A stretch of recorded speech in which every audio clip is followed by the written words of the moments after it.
आज 2 अक्टूबर है और जिस तरह से हाथरस गैंग रेप के जो पीड़िता हैं उनको न्याय दिलाने के लिए दिल्ली में इंडिया गेट पर राजेंद्र पाल गौतम जो दिल्ली के सोशल जस्टिस मंत्री उन्होंने एक प्रोटेस्ट कॉल किया है, कैंडल मार्च कॉल किया था।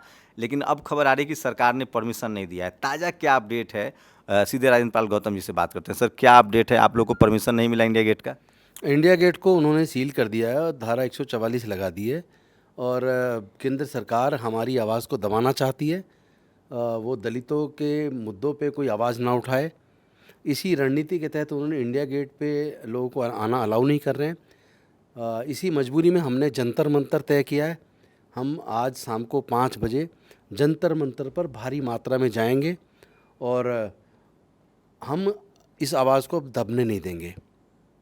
बहुत अच्छी संख्या में हम लोग जाएंगे और अपनी आवाज़ को तब तक बुलंद रखेंगे जब तक हमारी बच्चियों को न्याय नहीं मिल जाता। क्योंकि केवल एक हाथरस की घटना नहीं है, उससे हम उबरे भी नहीं थे कि इतने में बलरामपुर की घटना आ गई, आजमगढ़ की घटना आ गई, बुलंदशहर की घटना आ गई, भदोही की घटना आ गई।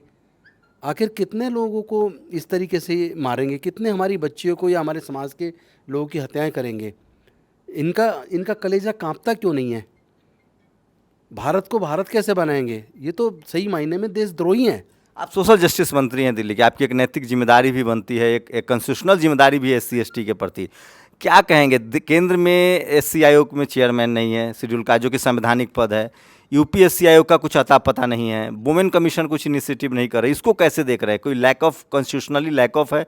राष्ट्रपति को से मिलना चाहिए आप लोग को, क्योंकि एससी आयोग का कोई चेयरमैन ही नहीं है। अभी हम राष्ट्रपति जी से टाइम लेंगे, उनसे भी मिलेंगे। इसलिए ये सारी जगह खाली पड़ी हैं या इफ़ेक्टिव काम नहीं कर रही हैं, क्योंकि वो केंद्र के जो सरकार जिसका जो सत्ता में केंद्र में है, उनका एजेंडे में नहीं है। ये उनका एजेंडा नहीं है कि वो दलितों के, पिछड़ों के, आदिवासियों के, महिलाओं के, इनके मुद्दों को उठाए या उनके ऊपर काम करे। उनके नाम पे कमीशन बना दिए, लेकिन वो इफ़ेक्टिव नहीं है। या तो वहाँ उसके चेयरपर्सन नहीं है या फिर वो इफ़ेक्टिव नहीं है। तो एक तरीके से ये है कि केंद्र सरकार जो भारतीय जनता पार्टी की, जिसकी सरकार है केंद्र में, भारतीय जनता पार्टी का एजेंडा ही नहीं है कि वो दलितों, पिछड़ों, आदिवासियों को किसी भी प्रकार से स्ट्रेंथन करे। इसको कैसे देख रहे हैं? लॉ एंड ऑर्डर का मामला है, यूपी सरकार खासकर, आप न बोल सकते हैं न लिख सकते हैं। पहले था कि नेता जो जा रहे हैं, आप भी कल विरोध प्रदर्शन करने जा रहे थे, आपको रोक दिया गया, राहुल गांधी को भी रोक दिया गया। अब कल खबर है कि पत्रकारों की पिटाई हो रही है, पत्रकार भी घटनास्थल पर नहीं थे। इसको कैसे देख रहे हैं? आखिर कैसे देख रहे हैं इसको? एक्चुअली यही है गुजरात का मॉडल। जिस गुजरात मॉडल को बेच के, प्रोपोगेट करके, मीडिया का इस्तेमाल करके भारतीय जनता पार्टी सत्ता में आई है। गुजरात मॉडल का मतलब है आज़ादी खत्म, डेमोक्रेसी खत्म। जो लोग चुप रह के इनके साथ खड़े होंगे वो ठीक है, जो इनके खिलाफ बोलेंगे उनकी आवाज़ को बंद कर दिया जाएगा। आपने कल इस प्रोटेस्ट को लेकर अपने चीफ मिनिस्टर जो हैं अरविंद केजरीवाल और आपके जो मेंबर ऑफ पार्लियामेंट है संजय सिंह, जो बहुत चर्चा में, उन दोनों को आपने टैग किया है। क्या पार्टी भी समर्थन कर रही है? पूरी पार्टी शामिल हो रही है और मुझे उम्मीद है आज माननीय अरविंद केजरीवाल भी शामिल होंगे। जो आपका प्रोटेस्ट कॉल है जी। एक और आखिरी सवाल सर, कि क्या लग रहा है, जिस तरह से अब कहा जा रहा है कि रेप ही नहीं हुआ, कपड़े जला दिए गए हैं, सीमन की बात कही जा रही है, 15 दिन तक तो एफआईआर नहीं हुआ, मेडिकल नहीं हुआ, 164 का बयान भी नहीं है, आप वकील भी रहे हैं भी वकील हैं, मंत्री भी हैं, क्या लीपापोती लग रही है? ऐसे में न्याय मिलने की उम्मीद जग रही है? वहाँ की पुलिस के खिलाफ तो 201 धारा का मुकदमा दर्ज होना चाहिए, सबूत मिटाने का। क्योंकि अगर हम एक बोर्ड गठित करके पोस्टमार्टम की डिमांड करने का जो ऑप्शन हमारे पास था वो तो ख़त्म कर दिया।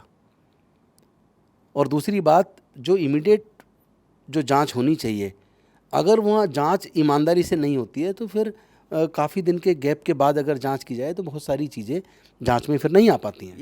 एक आखिरी सवाल, बियॉन्ड द पार्टी लाइन, जब बेटियां खतरे में हैं, किसी समाज की होती, यहाँ तो शेड्यूल कास्ट की 131 मेंबर ऑफ पार्लियामेंट है, बाबा साहब ने जो रिजर्व कर रखा है, ओबीसी के सांसद है, माइनॉरिटी के सांसद है, क्या वजह दिख रही है? आम आदमी पार्टी का मंत्री बोल रहा है, सांसद बोल रहा है, क्या जो एससी एसटी के लोग हैं, जो ओबीसी के लोग हैं, उनके नेताओं को कैसे देख रहे हैं आप? ईमानदारी से बताइए। आप भी नहीं बोलते तो मैं आप पर भी सवाल उठाता। जो लोग नहीं बोल रहे हैं उनको कैसे देखा जाए? क्या डर होता है? पार्टी लाइन का डर है, टिकट गंवाने का डर है, या हमारी लीडरशिप में ताकत नहीं है? राजेंद्र पाल गौतम की तरह कोई है नहीं जो स्ट्रेट फॉरवर्ड आए। एक तो नॉलेज की कमी है और दूसरा उन्हें अपने ऊपर भरोसा नहीं है। और ऐसे लोग बेसिकली, अगर सही गांव की भाषा में कहूँ तो समाज के गद्दार हैं, जो लोग समाज को रिप्रेजेंट तो कर रहे हैं संसद में या विधानसभा में, लेकिन उनके मुद्दों को नहीं उठा रहे। अगर ऐसी दुख की घड़ी में भी वो बोल नहीं सकते तो लानत है ऐसे लोगों के सांसद, मंत्री या एमएलए बने रहने पर। समाज को क्या मैसेज देंगे आप मंत्री के तौर पे, क्या मैसेज देंगे आप इस लड़ाई को जैसे भी होगा आगे ले जाएंगे, बाकी जिस तरह से तमाम मुद्दों को आप लगा रहे हैं, और समाज से आपको क्या उम्मीदें हैं, क्या आप मैसेज क्या देना चाहते हैं, आपको किस तरह की मदद चाहिए जिस तरह का आप इनिशिएटिव ले रहे हैं? मुझे सबसे बड़ी तो मदद ये चाहिए कि कोई भी ये ना लिखे दी ग्रेट चमार, दी ग्रेट वाल्मीकि, क्योंकि ऐसा लिखने से हम टुकड़ों में बढ़ जाते हैं और लड़ाई कमज़ोर हो जाती है। ये जाति तोड़ो और समाज जोड़ो के बात को हमें आगे बढ़ाना पड़ेगा।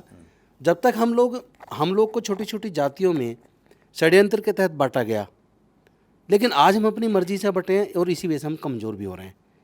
जो मानवर कांसीराम साहब, बाबा साहब पूरा जीवन लगा दिया, कांसीराम साहब पूरा जीवन लगा दिया, तो उनका जो बहुजन को एकजुट करने का सपना था और अपने हक अधिकार को लेने का की जो बात थी, वो कहीं ना कहीं इन जातियों में बंटने से कमज़ोर होती है। तो हमारे नेता पार्टी से डर, जैसे आप भी पार्टी में हैं, आप भी मंत्री हैं, क्या ये जान के लोग डरे हुए रहते हैं, अपने नेता को, पार्टी को कन्विंस नहीं कर पाते हैं, या फिर कंफर्ट जोन में चले जाते हैं? एक तो इनको ज्ञान की कमी है, पढ़ते कम है। वो तथागत बाबा साहेब अम्बेडकर को पढ़ें, फूले को पढ़ें, संत गुरु रविदास जी को पढ़ें, कबीरदास जी को पढ़ें, साहू जी महाराज को पढ़ें, वो फूले को पढ़ें। उनका ज्ञान, जब नॉलेज लेवल बढ़ेगा तो मुझे लगता है उनके अंदर कॉन्फिडेंस भी आएगा। वो अपने मन में से डर पैदा, जो डर है ना कि यार हम बोलेंगे तो हमारा पर कतर दिए जाएंगे, इस डर को निकालें। पर तो आप नहीं बोलोगे तो वैसे कतरे से भी बुरे हो, जो पर कतर दिए जाएंगे उससे भी बुरे हो अगर आप नहीं बोलते हो तो फिर तो आप ख़त्म हो, कुछ हो ही नहीं। जिस तरह से पुलिसिया कार्रवाई हो रही है खासकर यूपी में, और इस मामले में पत्रकारों की लिस्ट बन रही है, नेताओं की लिस्ट बन रही है, आपको क्या लग रहा है अगर आपको जेल जाना पड़े, आज अरेस्टिंग हो जाए आप लोग की, तो? देखिए, अगर जेल जाने से डरेंगे तो समाज की इस न्याय की लड़ाई को लड़ नहीं पाएंगे। जेल वेल जाने से अपने को डर नहीं लगता, लेकिन हम कोई ऐसा गलत काम नहीं करेंगे। हम पूरे होश और जोश के साथ अपनी बात को न्यायपूर्ण तरीके से, संवैधानिक तरीके से उठाएंगे, क्योंकि यही एक रास्ता, यही एक माध्यम है अपनी लड़ाई को जीत में बदलने का। अगर हम संविधान को तोड़ के, कानून का उल्लंघन करके, गलत तरीके से अगर कोई लड़ाई लड़ते हैं, मान लो हम सार्वजनिक संपत्ति फूंकते हैं, संपत्ति तो देश की हमारी है, हमें वो रास्ता नहीं अपनाना है। अब तो वो भी बिक रहा है, प्राइवेट हो रहा है। वो तो ठीक है, वो तो सब कुछ प्राइवेटाइज कर देंगे, क्योंकि हमारे लोगों को नौकरी से आने से रोकना है, हमारे लोगों को पढ़ने से रोकना आप है। लोग आज 2 अक्टूबर को 5 बजे जंतर मंतर जुट रहे हैं। बिल्कुल, 2 अक्टूबर को आज के दिन हम 5 बजे जंतर मंतर पे पूरे समाज के साथ, मजबूती के साथ इस लड़ाई को लड़ने जा रहे हैं। तो देखिए, ये शॉर्ट टर्म पे है। कल मैंने इंटरव्यू लगाया था इनका, इंडिया गेट पर बात हुई थी कि इंडिया गेट पर जमा होंगे, इंडिया गेट पर परमिशन नहीं मिला है। तो दिल्ली के सोशल जस्टिस मंत्री राजेंद्र पाल गौतम का कहना है कि उनके पार्टी के तमाम नेता भी इस आंदोलन में उनके साथ हैं। और मैं एक बात ज़रूर कह रहा हूँ, इस देश को ऐसे बहुजन समाज के, ऐसे बहुजन नेताओं की ज़रूरत है जो किसी भी परिस्थिति में, हर मुद्दे पर समाज की लड़ाई लड़ने के लिए तैयार है। आप लोग बेहतर जज कर सकते हैं कि आपको देश में कैसा नेता चाहिए। 5 बजे जंतर मंतर पर राजेंद्र पाल गौतम ने जो प्रोटेस्ट कॉल किया है, उसमें भारी संख्या में लोगों के आने की उम्मीद है। कैमरामैन तारा के साथ शंभू कुमार सिंह, नेशनल दस्तक, दिल्ली।